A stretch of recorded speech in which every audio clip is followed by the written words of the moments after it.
Hi, comrades and relatives. Welcome back to the Red Nation podcast. I'm Jen Marley, your host. Today we have with us a very special guest. I'd like to welcome Professor Maryam Jamshidi.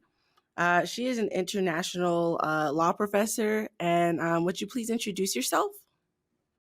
Hi, it's wonderful to be here.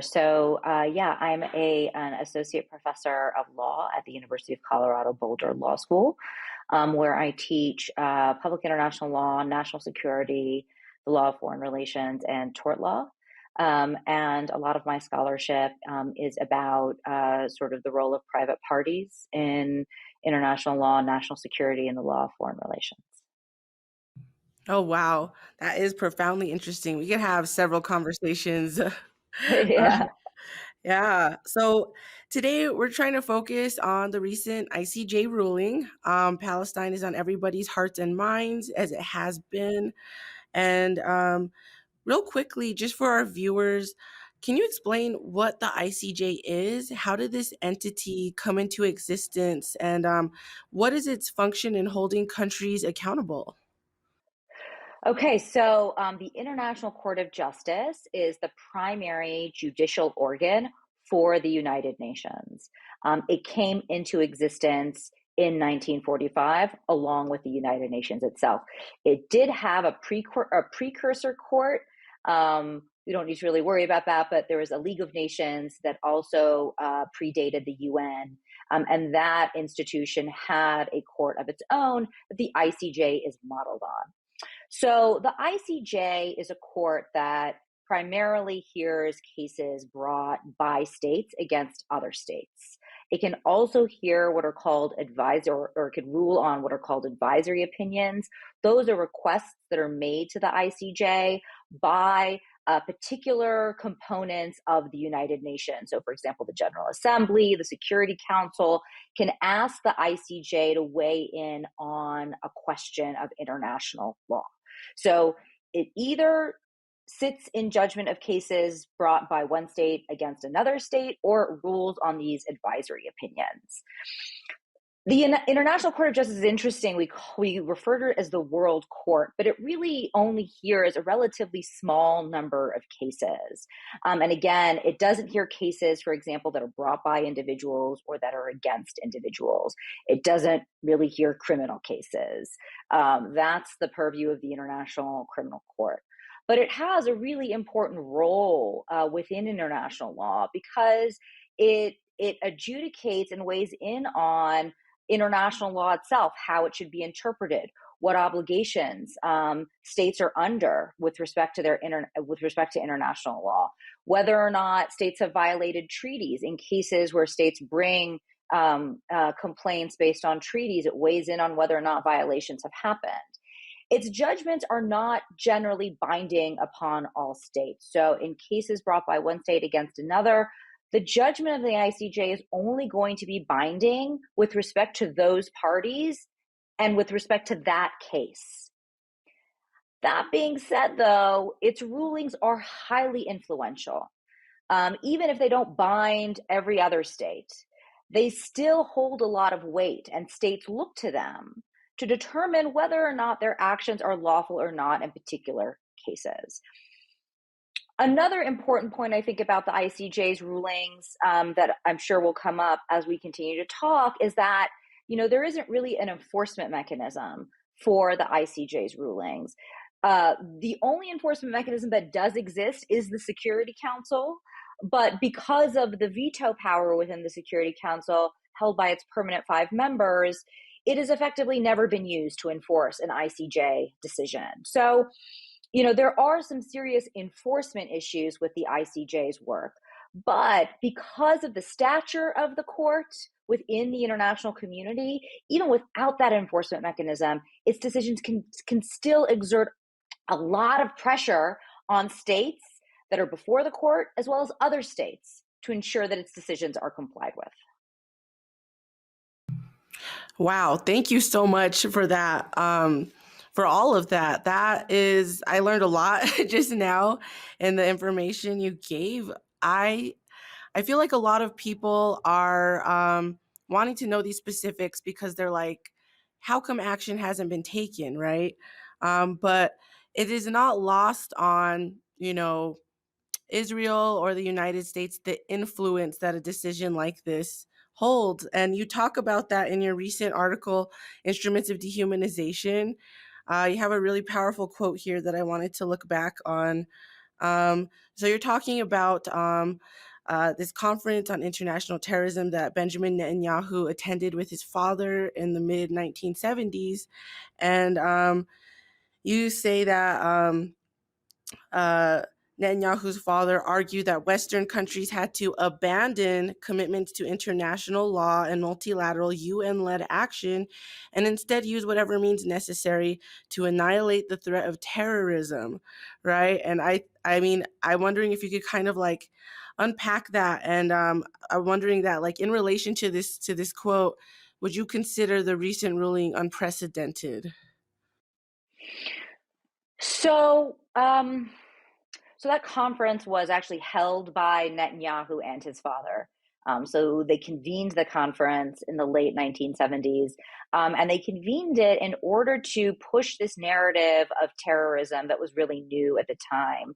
And that was a narrative that primarily focused on quote unquote acts of terrorism committed by Arabs, Muslims, specifically Palestinians, tried to associate the word of terrorism exclusively with those groups, and then also tried to develop this notion of terrorism as being this inherently evil, immoral, impermissible, existential threat to the West. That's actually not how terrorism had been understood until that point. Neither had it been exclusively associated with Arab, Muslim, or Palestinian groups, nor had it been viewed as this existential threat to the West. So the Netanyahus were really at the forefront of pushing that narrative that has now really become ingrained in much of the Western world.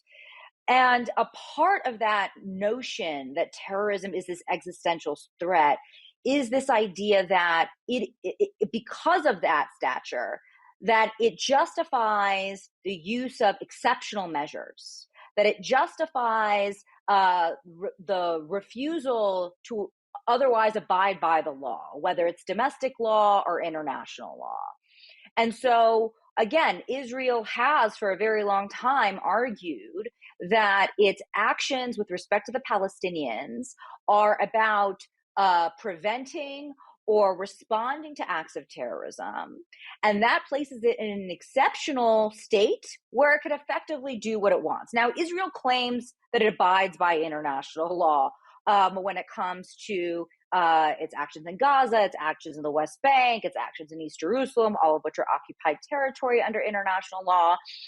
But it embraces a very exceptionalist approach to international law in terms of those actions. So Israel has developed interpretations of international law that are quite unusual, that give it incredible power to effectively do what it wants, including targeting civilians, which is otherwise prohibited under international law. Now, Israel's also, over the last several decades, as the UN has become more sympathetic to the cause of the Palestinians, it has also become very focused on undermining the authority of the United Nations. We saw, especially at the very beginning of Israel's attacks on Gaza, efforts to effectively accuse the United Nations of anti-Semitism, but it's been doing that for a while. And so the Israel also wants to undermine the power of multilateral institutions that it feels does not fully embrace its interests. It would rather have an international arena, I think, in which the United States was, for example, the only real powerful actor because of how it protects Israel's interests. Is the ICJ decision with respect to Israel unprecedented? It is, in the sense that we can talk about exactly what this decision was about. It was a provisional measures decision. It did not definitively say that Israel has in fact violated the Genocide Convention, but it has said that there is a plausible basis to believe that it has violated the Genocide Convention, including actually committing genocide, in addition to failing to prevent genocide and failing to punish acts of genocide, including incitement. That is unprecedented. And it's unprecedented in part even though the court didn't say this in its provisional measure decision, the South Africa application, South Africa brought this case, right, against Israel. Palestine didn't, South Africa did. In that case, it places, in that application, South Africa places what's happening inside Gaza right now within the context of 75 years of activity by Israel against the Palestinians. That has involved ethnic cleansing, and that has also involved genocide. So while the provisional measures decision does not say that that entire course of history has been genocidal, I think you can argue that it represents the first instance of an international legal institution acknowledging that there is a plausible case that Israel has committed genocide at all, and potentially providing a foundation for advocates to use to demonstrate how a lot of Israel's actions over the course of history has also been genocidal, much like what's happening inside Gaza now. And we also know that multiple other nations have actually brought a similar complaint or expressed their support for South Africa's. But can you talk a little bit about that? I don't remember exactly which other ones. I believe there was a few. There have been a lot of states that have expressed their support for South Africa's application at the ICJ. Most of them have been countries from the global south, but that is not in fact everyone. So there have been some Western European nations that have been supportive of the application, including Ireland, including Belgium, including Spain. I believe I could be wrong about Spain. In any case, those countries have certainly said that since the provisional measures order was issued, that they will abide by that order. Now, again, we can talk about what that means, but they have supported the order being issued, certainly. And I believe those Western countries also expressed support for the application South Africa brought even before the provisional measures order was issued. Some states have actually said that they are going to intervene.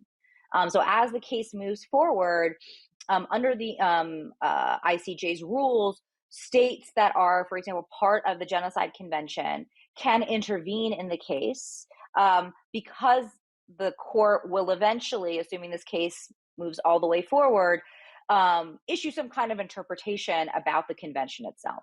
Because these other states are part of the Genocide Convention, they have the right to intervene at the ICJ and to provide their views on how the convention should be interpreted.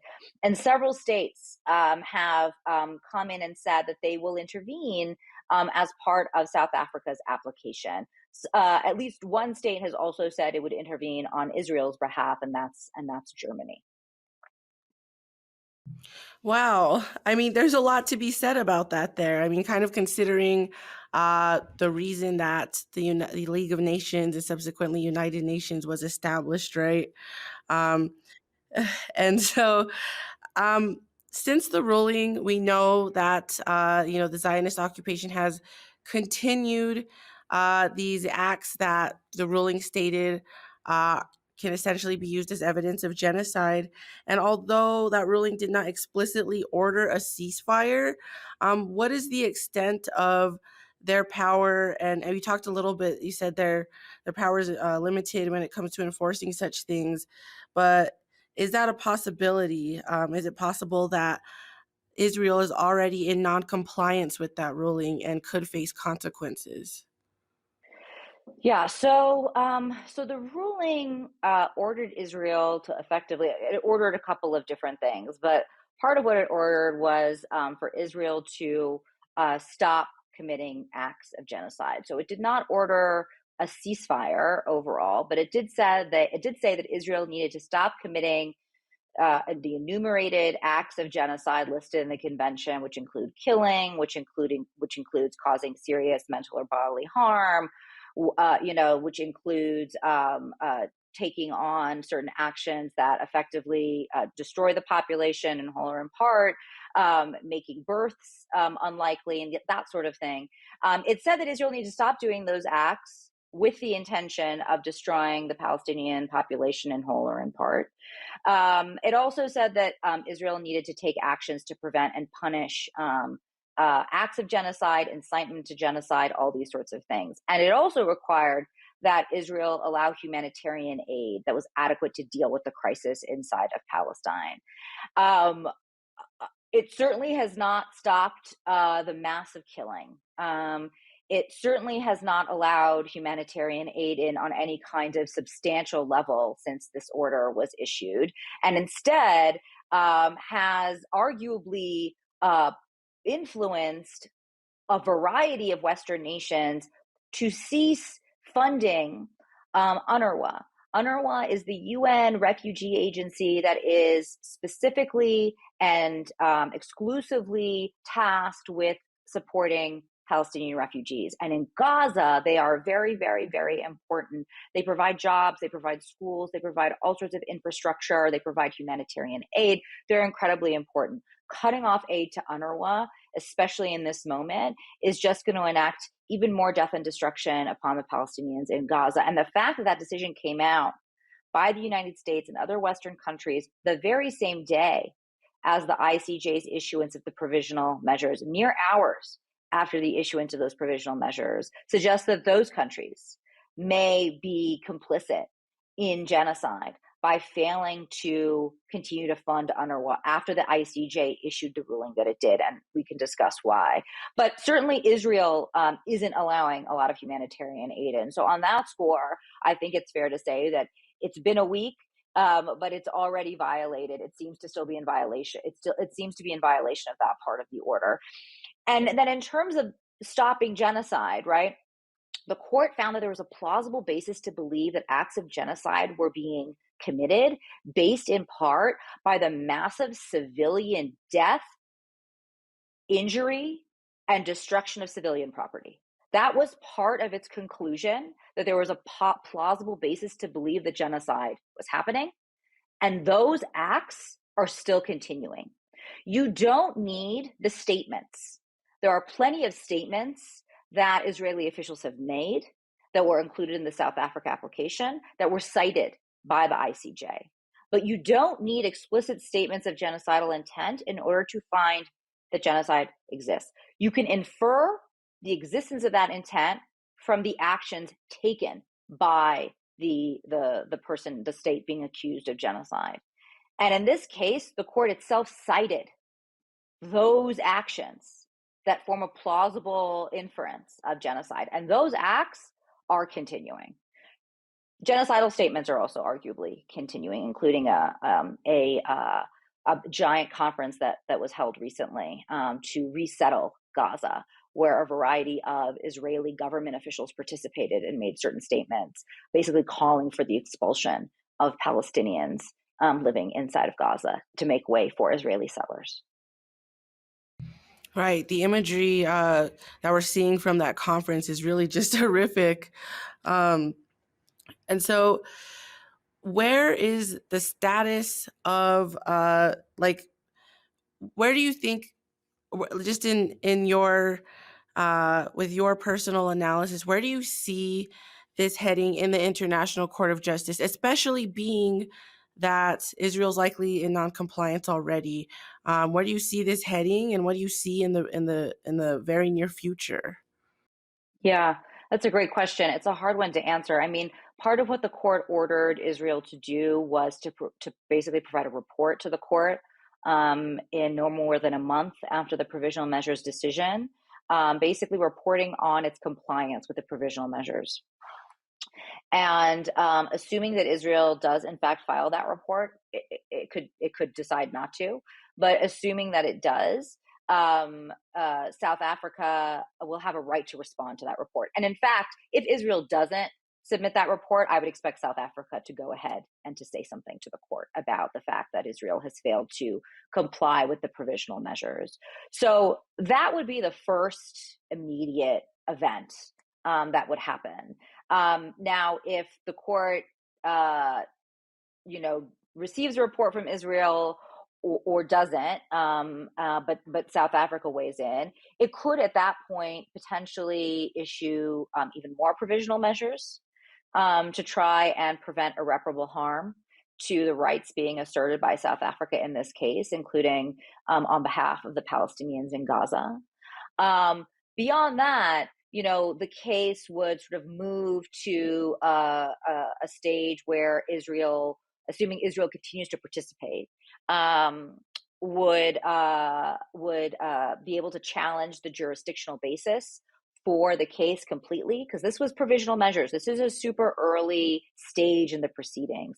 There's still a stage where the court will sit and decide whether or not it has jurisdiction over this case. In fact, whether or not Israel decides to say anything, the court is bound to determine that it has jurisdiction in this case. I think that South Africa should be able to prevail on the jurisdictional level. The harder question will be if this gets to the merits of South Africa's claims that Israel is committing genocide. There is where it gets a little trickier, and that's because of the Genocide Convention and the jurisprudence that's developed around the convention around the question of intent. It's a really high bar to establish intent in genocide cases, and that is the biggest challenge that South Africa is likely to face. And is there precedent for that? Is there precedent for a finding of genocide? Yeah, can you maybe talk about what legal precedents already exist in the international court and kind of how that played out? So the only genocide case that the court has considered on the merits up until this point involves Bosnia versus Serbia. So this has to do with the Yugoslav civil war that broke out in the 1990s. And Bosnia brought, a variety of different claims of genocide against Serbia. And actually, the way that case played out is relatively telling in terms of the difficulties and challenges that parties face in trying to establish genocide. Even though Bosnia brought a charge of genocide for a variety of different actions taken by Serbia, the International Court of Justice basically only concluded that there had been one act of genocide, and that had to do with the massacre in Srebrenica, which happened, I believe, in 1994. Don't quote me on the date. But basically, several thousand Bosnian men were summarily executed by Serbian forces in the course of a very short period of time. The court concluded that that was the only case where it could effectively find the genocide had been committed by Serbia against the Bosnians. Again, notwithstanding all the other evidence that Bosnia had presented, suggesting that there was genocide that had occurred during the civil war against it by Serbian forces. So that's the only precedent in the ICJ. There are precedents in other international criminal tribunals. These are ad hoc tribunals. There was one set up for Yugoslavia. There was one set up for Rwanda as well. That jurisprudence also isn't very favorable with respect to a finding of genocide. That being said, there is another genocide case that is moving through the ICJ at the moment. It's a case brought by the Gambia against Myanmar for its actions against the Rohingya population. And interestingly, and that case has moved farther along, and several states have intervened in that case to push interpretations of the Genocide Convention that are more forgiving, that are more flexible. The ICJ will, in all likelihood, hear that case before it ever gets to the merits on this case. So it'll be interesting to see whether or not it adopts an approach to genocide in that case that might actually be more liberal than the interpretations that have been adhered to up until this point. If it does, it's not necessarily it's not bound to actually follow that ruling in the South Africa versus Israel case, because the precedent, which is a concept that exists like in our domestic legal judicial sphere, doesn't exist in the International Court of Justice. The court isn't bound by its earlier decisions, but it's highly likely to follow them. And it usually does, because it looks less credible when it doesn't. So even though it wouldn't necessarily be bound by its decision in the Gambia-Myanmar case, it's likely to exert some kind of influence on this case as well. So if a more liberal interpretation is adopted, and that interpretation is being put forth by Western countries like Germany that have taken a very different approach in the case against Israel. If that interpretation is followed there, interestingly, like that might put those countries in a bit of a bind with respect to the South African case as well. So there are open questions in terms of how things might evolve moving forward. But at least past cases suggest that the bar is quite high and that it will be relatively difficult for South Africa to meet. Thank you so much for that context, and kind of bringing it back to our local level, and talking about jurisdiction. There was a court case that was filed in Oakland federal court. All the plaintiffs were multiple Palestinian organizations, and it sought to hold Biden's regime accountable for its role and complacency in this genocide. And that court case was dismissed, right? Because the judge was like, well, this is out of my jurisdiction. But nonetheless, the judge was very critical of the United States and their role right now. But although this was dismissed, the language basically implored the government to stop assisting in a genocide. So what does this tell us about the role of the U.S. legal system and their ability to keep the White House in check as it pertains to the U.S.'s role internationally? That's a really big question. Let me start with the sort of importance of that court case. So this case was filed by the Center for Constitutional Rights against the Biden administration, officials in the Biden administration, in a U.S. District Court in Oakland. And they were seeking an injunction to effectively stop the United States from being complicit in Israel's genocide by providing military funding, diplomatic cover, other kind of funding, military weapons, sorry. So they were trying to get an injunction to stop the complicity and also to enjoin the United States to adhere to its obligations under the Genocide Convention to prevent Israel from committing genocide. There is a prevention obligation under the convention, and it applies when a state is aware that another state is effectively committing genocide, and it's within its power to stop it. And the United States is uniquely positioned to be able to exert influence over Israel to prevent what it is doing inside of Gaza. So that's what the case was seeking, an injunction to end U.S. complicity and to require the U.S. government to prevent Israel from its continuing genocide in Gaza. Last Friday, actually, a few hours after the ICJ decision, the court held a hearing on the request for injunction, and that hearing included witness statements. Statements from individuals inside of Gaza, statements from individuals who had family who were inside of Gaza, statements from experts about the genocide happening inside of Gaza. And that in and of itself, and this was actually broadcast on Zoom. It's on the court's website. So you can actually watch the hearing from beginning to end. I believe it was 3 hours. And that in and of itself was an incredible moment for Palestinians to tell their own story. And this sort of gets to the role of U.S. courts sort of actually generally in the issue of Palestine. The U.S. courts have for a very long time been a site for Israelis or pro-Israeli folks to tell their stories about what's happening.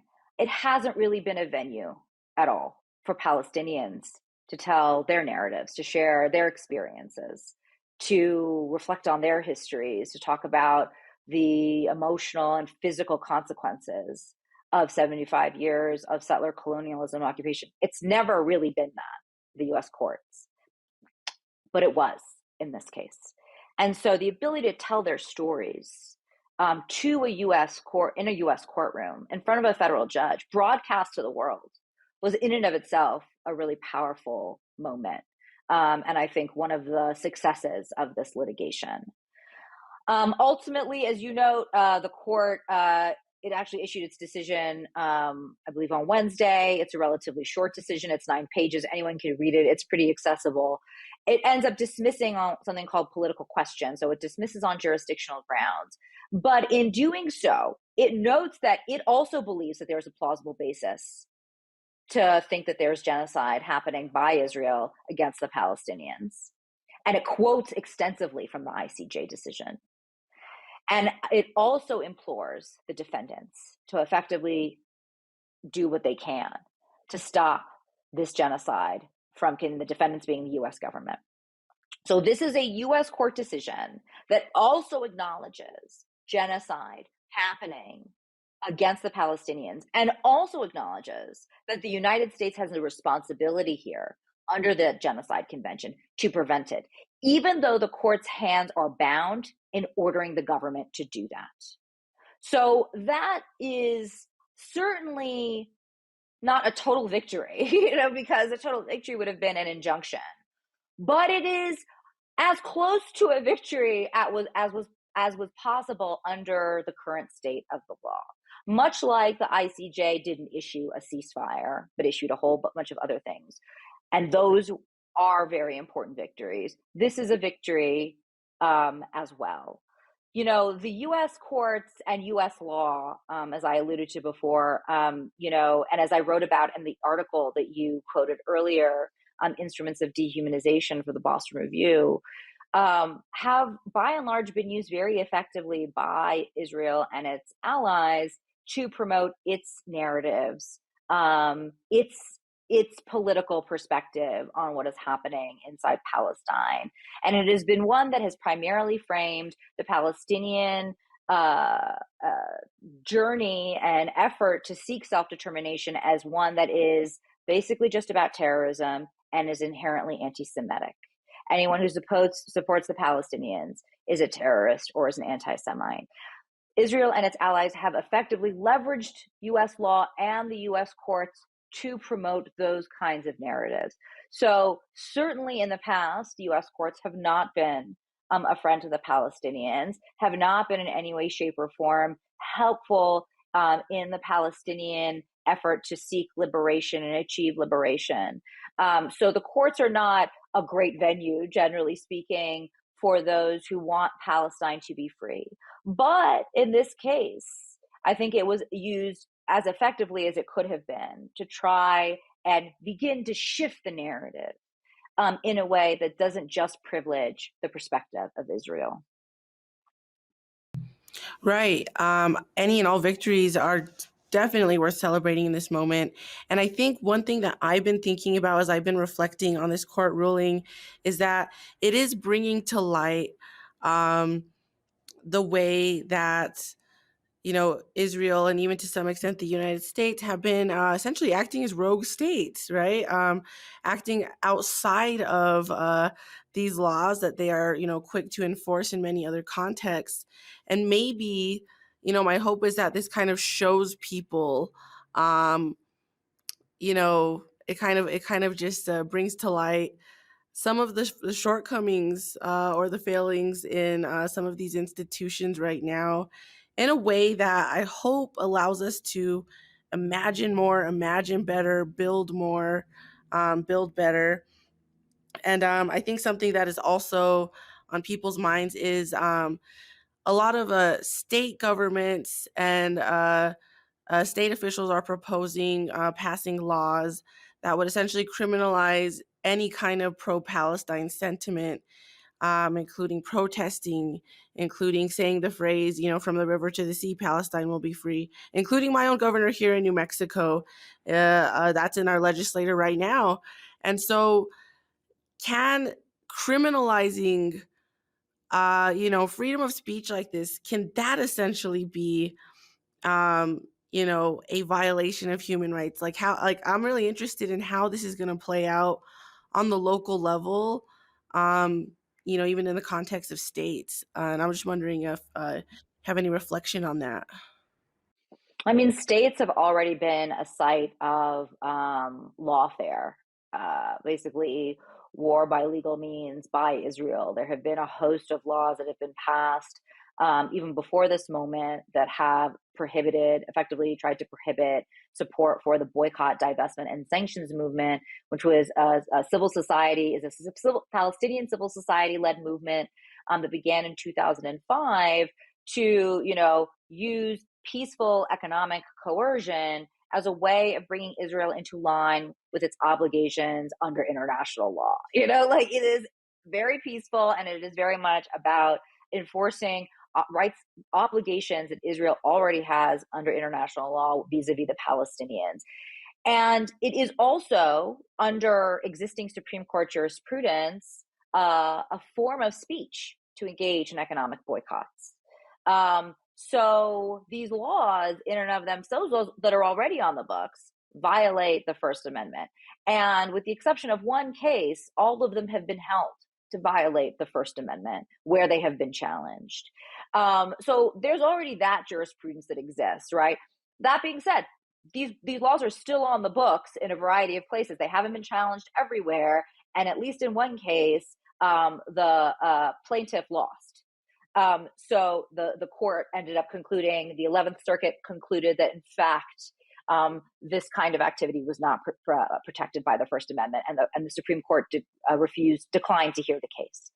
But nevertheless, the vast majority of the jurisprudence has been in favor of the First Amendment in those cases. Now, what's going to happen now, with these new efforts to try and even more explicitly prohibit acts of speech or protests, right, which is also protected under the First Amendment. I am not a First Amendment expert, so I don't have a lot of familiarity with these laws, the way they're drafted. Are they complete blanket bans? What is the actual landscape look like? But I think certainly there will be challenges to these laws by folks like the ACLU and CCR, the Center for Constitutional Rights, and other like First Amendment organizations. On their face, the notion of prohibiting individuals from saying things seems pretty obviously to be a breach of a violation of the First Amendment, especially when it's undertaken by the state. The First Amendment protects us from the state, not from private actors. So if there's state legislation that's saying that individuals can't say intifada from the river to the sea because those are somehow genocidal or they're incitement to violence, that I think is going to be a relatively hard argument to hold up before a court of law. That being said, this is also a moment where it's hard to predict what, in fact, the courts will do, given the broader socio and political environment around Palestine, especially with respect to those speech acts. But there's certainly, I would say, probably plausibly a violation of the First Amendment, those kinds of laws. And, human rights law also upholds the freedom of speech, the freedom of association. And so, again, not knowing enough about these laws to say definitively a law that says you can't say X is most likely going to have a problem with respect to human rights law as well. But certainly with regard to the U.S. First Amendment, which is quite broad and quite protective of speech. Thank you for that. And I think, it's also everything you mentioned is just, bringing me back again to your article and talking about how the role that language plays in not only popular discourse, but like how the use of language can have hold a very specific kind of power in the legal realm. So I wanted to talk about how the language of terrorism operates in the legal realm, because we hear it, it's used on this ideological level. And a lot of people are surprised to find out that, the United Nations does not even classify Hamas as a terrorist group and actually acknowledges it as an elected local government, right? And so I was wondering, just as a last question, like, what role does this language of terrorism play in the legal realm at all levels, right, from the local to the international? The language of terrorism has definitely taken on incredible power, especially since 9/11, as a very useful tool to delegitimize, depoliticize, and condemn your adversary. You see Palestinians using it against Israel. You see Israel using it against the Palestinians. You see the United States using it against Iran. Everyone is using this term, because it has really been successfully reconfigured as this incredibly negative, evil, immoral concept. Being a terrorist is almost worse than being someone who commits genocide. It's really at that level. And from my point of view, actually, I don't use the term. I don't like to use the term. I write a lot about the term. But I think that it has become so devoid of any legal meaning and so infused with politics that it has absolutely no legal utility. I don't know what it means to call someone a terrorist other than the fact that you think that what they've done is wrong. That's really, at this point, the meaning that it has. Someone who's engaged in an act of violence that you disagree with, that you fundamentally don't like. Does it necessarily have to involve attacks against civilians? No. Does it necessarily have to be committed by a non-state group? No. So what really does it mean? Certainly there are legal definitions. There isn't a definition. There is no definition in international law because there is such a dispute as to what terrorism actually means. But there are definitions. There are definitions at the domestic level, and there is generally, an agreed upon definition about what terrorism is as basically political violence, typically committed by non-state actors. But states can obviously engage in it too. But that's it. And the level of negativity that's associated with the term isn't really necessarily reflected in its legal definition. Like the legal definition, to the extent that it exists, is fairly rote. It's fairly basic. It doesn't really tell you a lot other than it's politically motivated, really.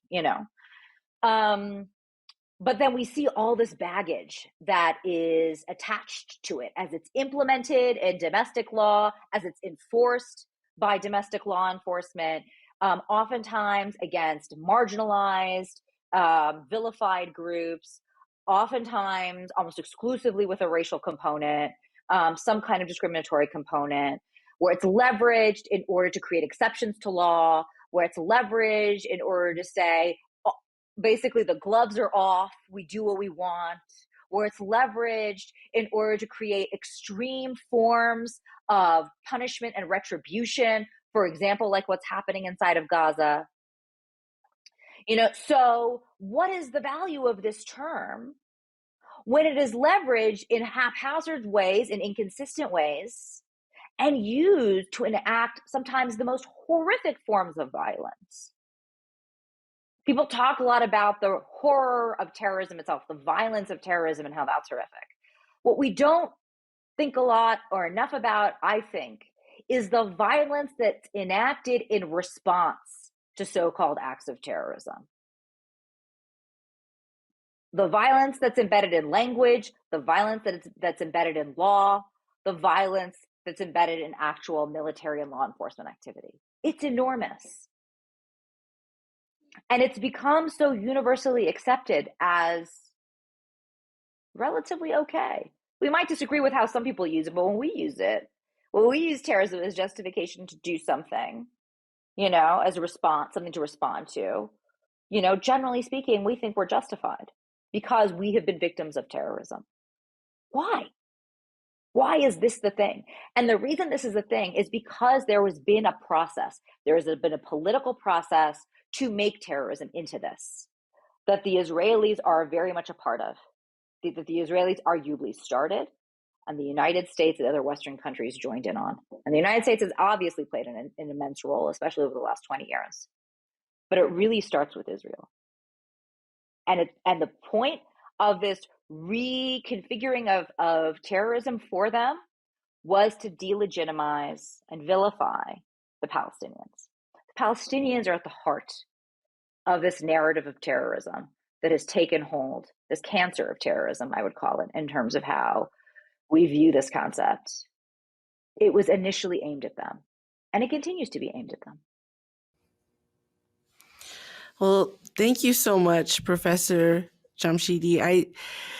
This conversation has been so incredibly valuable. I think our listeners are going to get so much out of it.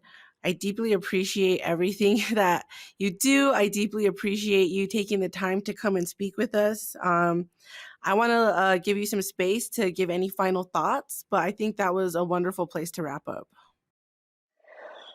Thank you. Thank you so much for these incredible questions. I'm not Palestinian. I am from the Middle East, but I'm not Palestinian. Um, but I think it's so important, and I'm so grateful that your podcast creates room for talking about the sort of Palestinian cause and the Palestinian situation. Given that you are an indigenous podcast talking about issues that impact indigenous people, and that's who the Palestinians are. As I know, they are an indigenous people whose right to self-determination has been denied for far too long. So the fact that the intersection of these movements is a reality now, I think, is so incredibly encouraging and uplifting. These moments of The moment that we live in now is absolutely horrendous. But what has been incredible about it, if there is a silver lining that you can speak of when an act of genocide is happening, it's that the coming together of different communities to support the Palestinians in this moment of shared sadness and shared loss. That's what keeps me going. And so I was particularly excited to come onto this podcast to talk to you, to speak with your listeners about what's happening in Palestine, because the solidarity between communities is the way in which we liberate all of us. Absolutely. Thank you so much again. And yeah, I mean, we could talk forever about this, about, the origin of international law and what that has to do with indigenous genocide here. My co-host Nick and I used to teach a war on terror class at the University of New Mexico, and we that class was it was structured by Alex Lubin, who talks a lot about that too, Dr. Lubin, and it's kind of based on looking at the origin of U.S. law and policy, and also international law and policy is coming from, um, you know, acts of native genocide, and essentially how tribal law would form in the aftermath, and the parallels we see today. So we'd love to have you back. As we continue to have updates, I'm sure we're going to see a lot more unprecedented things in the very near future. Um, and I would love to continue talking with you. That would be wonderful. Absolutely, absolutely. Where can our listeners keep up with your work and your writing? Sure. So I'm on Twitter, or whatever it's called. My handle is MS Jamshidi, Jamshidi. So Miss Jamshidi is my handle on that platform. I have a bio page that's up at the University of Colorado Boulder. So you can also find a lot of my work linked there. There's a website called SSRN, where most of my academic work is located, but stuff that I write in the popular press is mostly on my bio. Amazing. Thank you so much. And Thank you. like I said, we'll be in touch with you. Wonderful. Thanks so much.